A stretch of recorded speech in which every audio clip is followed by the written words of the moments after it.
जंतु है या वनस्पति है, प्रत्येक चीज हमें कुछ ना कुछ सिखाती है अगर हम सीखना चाहें तो।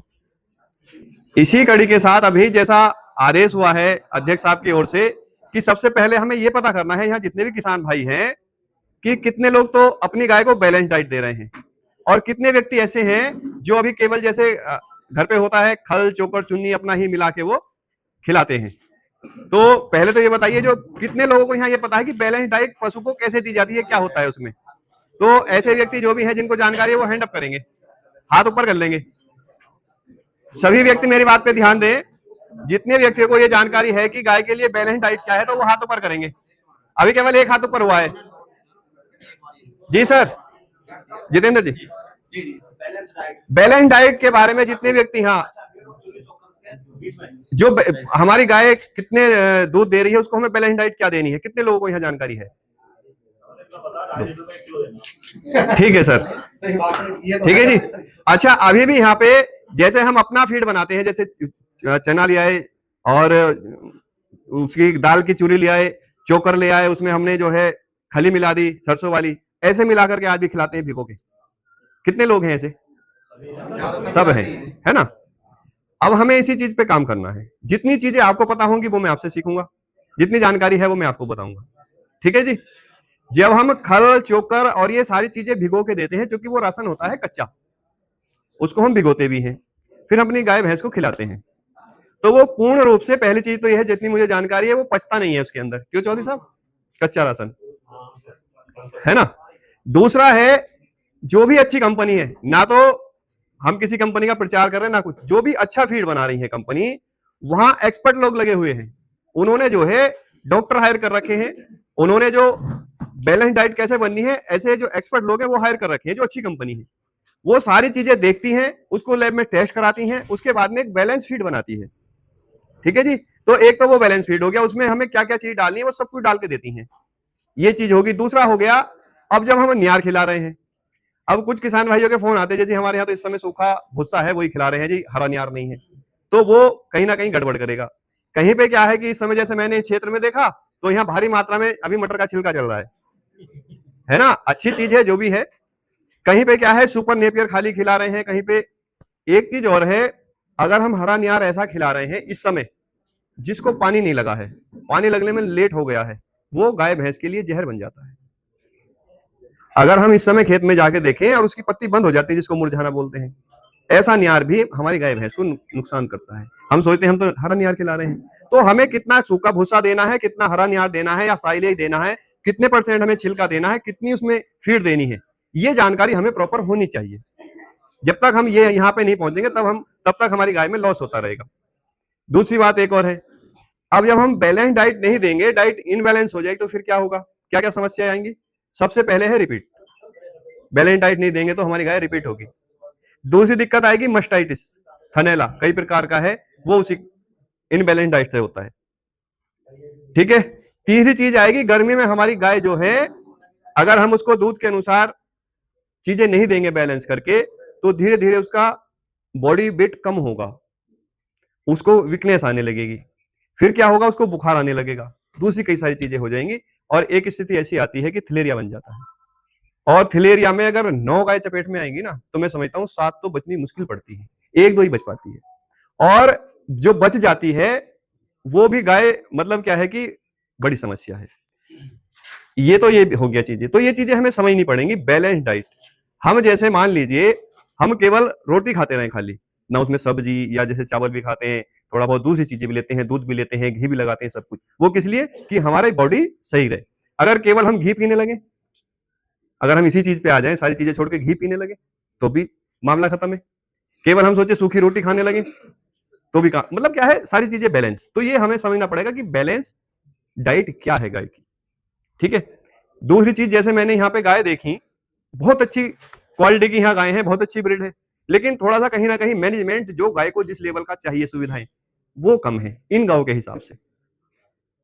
तो वो हमें कैसे भी करके, मतलब जरूरी नहीं बड़ा ही फार्म बने, लेकिन वो चीजें हमें करनी पड़ेंगी और अच्छा हम कर सकते हैं।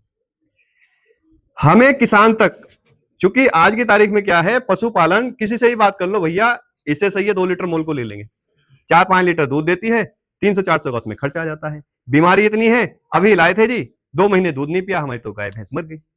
जब ये लॉस आता है तो लॉस का काम तो आज की तारीख में क्या कभी भी कोई नहीं करेगा, इसीलिए हम पशुपालन छोड़ते जा रहे हैं। और हमारी जो युवा पीढ़ी है पशुपालन या कृषि को करना नहीं चाह रही, और वो कहाँ जाती है, 20-25 हजार की नौकरी करने। अभी आपने नोएडा प्रकरण सुना होगा, वहां पे जो प्राइवेट कंपनीज है उसमें एम्प्लॉय ने काफी हड़ताल की, तो मैंने काफी को सुना सोशल मीडिया पे, कह रहे जी 12 घंटे ड्यूटी कराते हैं और 12-14 हजार रुपए देते हैं। अब 12 घंटे ड्यूटी करके वहां हम कर रहे हैं, हमारे बच्चे ही आ रहे हैं वहां, जरूरी नहीं सारे जो है वहां जाके मैनेजर बन रहे हैं, बेशक हम गांव में कुछ भी फेंकते रहे। इससे अच्छा है अगर हम इस लेवल पे यहाँ पे अपने, जैसे अभी क्षेत्र में जानकारी चल रही है कि अगर 30 लीटर की हमारे पास फर्स्ट टाइमर बछड़ी है, 30 लीटर की फर्स्ट टाइमर, तो उसकी कीमत 2.5 लाख प्लस है कम से कम। मान लीजिए हमने छोटे लेवल पे भी अगर हमने 10 गाय पाल रखी हैं और हम सेक्सेट सीमन लगाते हैं, अच्छे 2 से 3 पीढ़ी में जब हम पहुंचेंगे तो बढ़िया पहुंच जाएंगे, यानी कि 4 से 5 वर्ष में जब हमारे आएंगे। इस बार इंप्रूवमेंट अगले वर्ष और ज्यादा है और होगा। तो उसमें क्या है, सबसे छोटी बात हम ये मान ले कि हमने 5 बच्चे तैयार कर लिए जी, 5 बच्चे इस वर्ष हुए, जो इस वर्ष छोटे हैं अगले बार वो हीपर बन जाएंगे। मैं समझता हूं 2 वर्ष में वो दूध देने लगती है अगर सही से। मैंने इधर देखा बहुत अच्छे बच्चे हो रहे हैं, उधर वालों का जो डेयरी फार्म है बड़े सुप्रियर बच्चे बना रखे हैं, है ना। तो ये बच्चे 2 वर्ष में दूध देने लगेंगे। अब 2 वर्ष में अगर हमने 5 बच्चे भी पाले, 2.5 लाख के हिसाब से आप लगा लो कितने पैसे हो गए जी।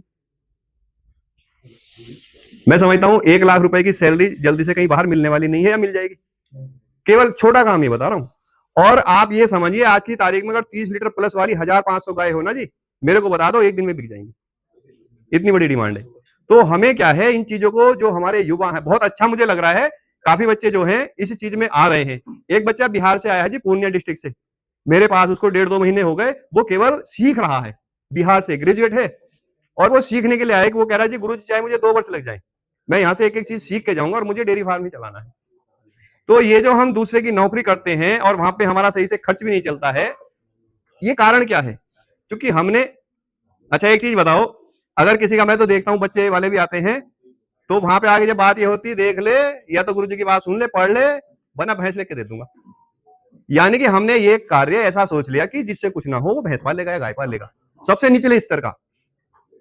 जबकि विदेशों में छोड़ो, हमारे अपने देश में हरियाणा और पंजाब सबसे, उत्तर भारत में सबसे संपन्न प्रदेश है जी, कोई दूसरा कारण नहीं है, वो है पशुपालन। पूरे देश को वो 2 स्टेट जो है गाय भैंस दे रहे हैं। हाँ, वहां पे आज जो है 10-10 लाख की गाय है, भैंसे हैं 10-10 लाख की, और वो बेच रहे हैं, इससे भी ऊपर बेच रहे हैं, ऐसे तो 50-50 लाख की बेच रहे हैं, बिल्कुल, जो कंपटीशन वाली है। तो हमें अपने, अब इसके लिए, चूंकि मैं बात करता हूं धरातल की, ठीक है जी, मैं यहाँ पे खड़ा होकर कुछ बोल रहा हूं और वैसा मैं स्वयं ही ना करूं, है ना, तो मैं समझता हूं क्या मुझे बोलने का अधिकार है? अगर मैं यहाँ पे खड़ा होकर जो बोल रहा हूं वैसा मैं स्वयं ना करूं, तो मेरे को बोलने का कोई अधिकार नहीं, ठीक है जी। इसके लिए सबसे बड़ा प्रमाण है, मेरे बेटे ने बीटेक किया है अभी फूड टेक्नोलॉजी में, और उससे पहले हमारा इतना ध्यान नहीं था क्योंकि मुझे समय कम मिल पाता है। ये जून में वापस आया है, जुलाई से अपने फार्म को देख रहा है, और आज मेरे पास लगभग 50 बछड़ी तैयार हो रही हैं, जो इसी वर्ष हमने परचेज की है या हमारे घर की है। अध्यक्ष साहब के फार्म से जो है, जो बछड़ी इस वर्ष आई है वो मेरे पास आई है सारी, और भी हमने 8-10 बछड़ी में करनाल से भी लाया था, और भी हमने खरीदी है। तो दिव्यांग खड़ा होने के बाद, ये मेरा बेटा है, ये गाय पाल रहा है, तो इससे बड़ा मैं आपको प्रूफ नहीं दे सकता हूं कि युवाओं को इस काम में लगना चाहिए, ठीक है जी। जबकि मेरी बेटी जर्मनी में पढ़ाई कर रही है, मैं इसको भी विदेश भेज सकता था, लेकिन क्या है, जब हम शुरुआत नहीं करेंगे तो हमें दूसरे को कहने का अधिकार नहीं है। और हमारे देश में जो मिल्क प्रोडक्शन है ना, उसका जो हम खपत करते हैं, उसका केवल 30 से 35% उत्पादन है, बाकी सारा सिंथेटिक है। इतना बड़ा मार्केट हमारे यहां है, लेकिन हमें चीजों का पता नहीं है। तो ये चीजें जो है हमें समझनी पड़ेंगी, हमें अच्छी ब्रीड पे काम करना है, ठीक है जी। तो इसके लिए क्या है, बैलेंस डाइट, ये हमें समझनी पड़ेगी। अगर जानकारी नहीं है तो ये हमें पूछने में कोई दिक्कत नहीं होनी चाहिए। इसके बाद में है सीमन। अभी क्या है, डॉक्टर आया, एक डेयरी वाले हैं, उनके पास 30-35 गाय हैं। मैं एक सडनली उनके यहाँ चला गया, वो मेरे फार्म पे आते रहते थे। मैंने उनसे पूछा कि इनके सीमन कौन सी कंपनी का लग रहा है? बोले बहुत बढ़िया कंपनी का लग रहा है। मैंने कहा स्टॉक करते हो? कि जी स्टॉक कह में होता है। मैंने, एक कंटेनर आता है, उसमें नाइट्रोजन होती है, उसमें सीमन रखा जाता है कि जी वो कहाँ मिलेगा। मैंने आपने जो सीमन लगवा रखे हैं कौन सी कंपनी के लगवा रखे हैं कि ये तो नहीं पता जी, वो डॉक्टर रतिराम है वो लगा के जाते हैं। अगर 35 गाय हम पाल रहे हैं और हमें ये पता नहीं हमारी गाय का सीमन क्या लग रहा है, तो हम जीवन में कभी सफल नहीं हो सकते। ये पहला फेलियर है हमारा। हमें ये पता हो, जिस दिन किसान ये बताने लगे ना जी कि मेरी गाय के इस कंपनी के इस बुल का ये सीमन लगा हुआ है ना, मेरी गाय इतना दूध दे रही है, उसकी बैलेंस डाइट ये है, उस दिन आप फेल नहीं हो सकते हैं। लेकिन जब तक आपको ये पता नहीं होगा क्या सीमन लगा हुआ है, चाहे हम खरीद के कितनी महंगी गाय ले आए, चाहे हम उनको कितनी अच्छी डाइट दे दें, हम आगे नहीं बढ़ सकते। तो पहला काम है हमें यह पता होना चाहिए किस कंपनी के कौन से बुल का हमारी गाय के सीमन लगा है। ठीक है जी, तो बैलेंस डाइट हो गया। दूसरा हो गया ब्रीडिंग, अगर हम कर रहे हैं तो। ठीक है जी, तीसरा है वैक्सीनेशन। सर आप बताइए कितने लोगों ने अब की बार 3 वैक्सीन अपनी गाय को लगवाई है, यहां जो बैठे हैं कितने व्यक्ति हैं जो 3 वैक्सीन लगवाई हैं? तो मैं समझता हूं मुश्किल से 5% है। अब ये क्या है, अगर वैक्सीन हम नहीं लगवाएंगे तब भी हम अपने फार्म को आगे नहीं बढ़ा सकते। हमने थिलेरियासिस एक है, दूसरी एफएमडी और तीसरी है लंपी। थिलेरियासिस की मेरे पास भी गर्मी में मेरी गाय मरती थी, मुझे जानकारी नहीं थी उस समय, चूंकि 8-10 गाय तो मैं काफी दिनों से पालता हूं। अब मैं धीरे धीरे अध्यक्ष साहब के यहाँ 2019 से जाना शुरू हुआ। भाई शुरू में तो ऐसी रहती है, फिर थोड़ा और बात बढ़ी, फिर सर ने बताया वैक्सीन लगवाओ। तो मैं पिछले 4 वर्ष से वैक्सीन लगवा रहा हूं जी।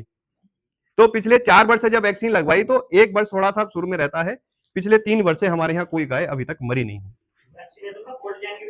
हाँ वो मैं बताऊंगा अभी जी। हाँ वो डॉक्टर का है ही नहीं, अगर डॉक्टर से लगवाएंगे तो वो काम नहीं करेगी, उसका भी कारण मैं बताऊंगा एक ही नीडल से सारे पशुओं जी। ठीक है जी, तो हमें क्या है, अगर हम थिलेरियासिस की वैक्सीन लगातार 2 से 3 वर्ष लगवाते हैं तो हमारी गांव में बुखार नहीं आएगा, थिलेरियासिस में हमारी गाय नहीं मरेगी। क्यों सर? ये अध्यक्ष साहब का एक्सपीरियंस है और मेरा भी है। ठीक है जी, दूसरा है एफएमडी। एफएमडी की 2 डोज लगती हैं, लेकिन एक है उसमें 3 चीजें होती हैं, गलाघोटू भी होती है। अगर हम एक भी लगा लेते हैं, अब मान लीजिए हमने वैक्सीन नहीं लगवाई, अभी कितना प्रतिवर्ष आ जाता है जी, खुरपा का मुंह पका जिसको बोलते हैं सीधी भाषा में, उसमें अगर प्रेग्नेंट हमारा पशु है तो वो बच्चा तक गिरा देता है, कितना बड़ा लॉस हो जाता है।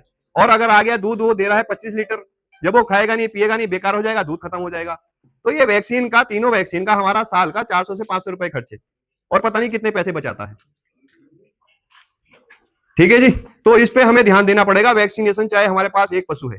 तो जो अध्यक्ष आज यहाँ पे नियुक्त होंगे, होता क्या है, मेरे पास अब के इतने लोगों ने, मैंने कम से कम 15 से 20 फार्मर को मैंने वैक्सीन दिलवाई, लेकिन मुझे पता ही नहीं था कब कौन आ जाए, अभी भी कई बोल रहे हैं।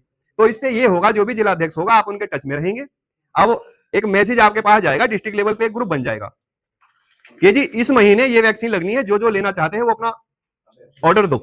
ठीक है जी, अब हमारे जिला अध्यक्ष को पता लग गया कि मेरे पास इतने फार्मर जुड़े हुए हैं, इतने लोगों की आवश्यकता है, इतनी डोज की। वो सीधा हम 1 महीना 2 महीना पहले जो डिस्ट्रीब्यूटर है, जो कंपनी का बंदा है, उसको, क्योंकि वैक्सीन कोई लगवाते नहीं है, इसीलिए कंपनी भी लिमिट में प्रोडक्शन करती है, इसीलिए अब की बार मिली नहीं। तो अब जब हम 2 महीने पहले उनको ऑर्डर कर देंगे, मान लो डिस्ट्रिक्ट से सारा ऊपर पहुंच जाएगा, हम उनको बोलेंगे जी इतनी वैक्सीन हमें चाहिए, वैक्सीन आ गई। अब जो आई थी कोल्ड चेन वाली, जो थिलेरिया वाली वैक्सीन है, वो नाइट्रोजन में ही सुरक्षित रह सकती है।